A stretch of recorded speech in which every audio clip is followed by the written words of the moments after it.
What's the best candy farming strat in Wickery Cliffs? What's the best way to get as many candies as possible as fast as you can? Well, I conducted a series of experiments to figure out exactly that. Mainly because I wanted to prove once and for all that ghost hunting is the absolute best minigame. I love it so much, oh my god, Anyways, let's get right into it.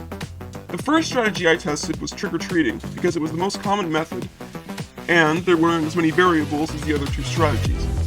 I found that there were 28 houses on the street, each with a cooldown of 2 minutes. I did 3 separate test runs where I timed myself and counted the amount of candies I got.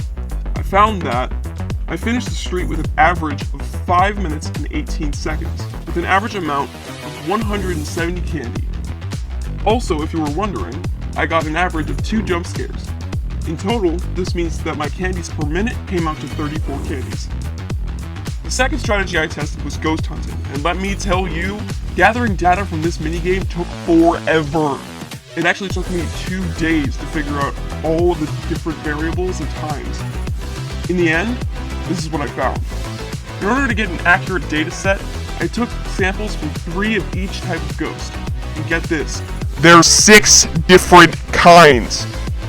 I've given them all code names to make them easier to differentiate. First we've got the smools, the medium smools, long boys, medium boys, tall boys, and big boys. Almost all the ghosts have a 45-second timer to capture them, except the big boys, which only have 28 seconds. Because the big boys have a shorter timer, you need one other person to farm with you in order to capture them. Which, on a public server, isn't a problem.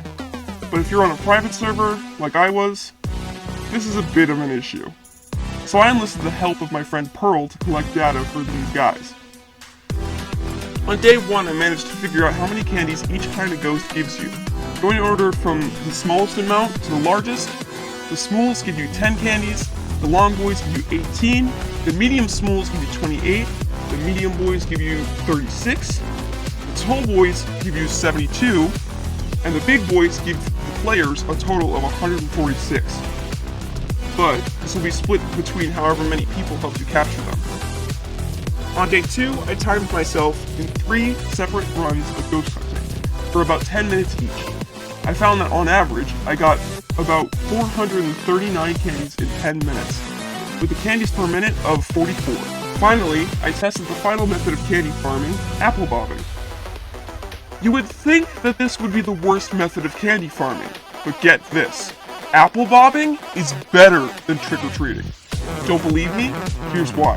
I did 3 separate runs of apple bobbing for 5 minutes each. I found that there's a 45% chance of getting an apple on each try, and the average candies per minute came out to 36 candies. That's 2 more than trick-or-treating.